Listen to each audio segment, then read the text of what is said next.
Nampaknya ada sesetengah daripada kita yang sudah pun merancang untuk mengalihkan semua himpunan hantaran-hantaran yang ditulis di dalam media sosial menjadi sebuah buku. Adakah ini perkara yang bagus? Adakah pembaca sedia menerimanya? Kalau diterima, bentuknya itu bagaimana? Pertama, apabila kita merancang untuk mengumpulkan hantaran-hantaran kita dalam penulisan media sosial menjadi sebuah buku, ia mestilah menjadi sebuah buku yang bertema. Bermaksud, ada satu topik yang spesifik, ada satu tema yang sama dan tidak bersifat caca-marbah. Buku ada kiblat yang tertentu. Jadi apabila orang memegang buku kita, mereka tahu hala tuju perjalanan pembacaan mereka. Jadi ia bukanlah bersifat ambil sahaja dalam hantaran-hantaran media sosial, kemudian kita kompilasikan dan bukukan. Ia tidak seperti itu. Kita perlu ubah semula. Itu yang pertama. Yang kedua, kita perlu kembangkan hantaran yang sedia ada supaya ada unsur-unsur kesegaran dalam buku itu.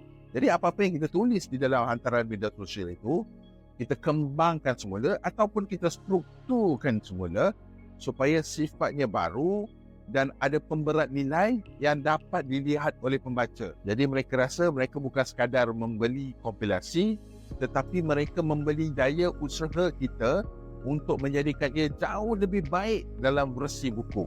Itu menjadi tanda penghargaan pembaca terhadap kita meskipun pernah membaca hantaran itu sebelum ini. Dan sifat manusia, tuan-tuan dan cikgu, dia mahu memiliki.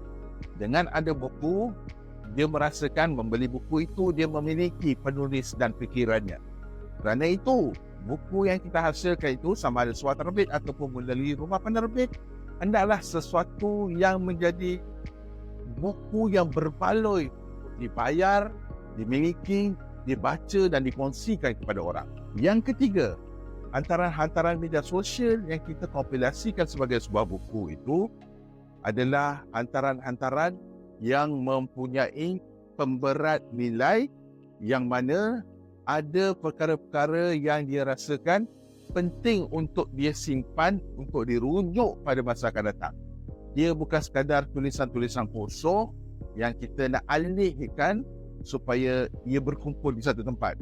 Tetapi setiap ayat, setiap perkataan, setiap bab ada pemberat nilai yang mana bila orang tu baca, dia merasa dirinya lebih pandai, dia merasa dirinya lebih tahu, dia merasa dirinya lebih kuat untuk membuat keputusan, dia merasa dirinya keluar daripada lingkaran kejahilan, dia merasakan dirinya boleh membuat keputusan yang lebih baik disebabkan hantaran-hantaran yang pada media sosial yang telah dibukukan itu mencetus pintu-pintu pembuka.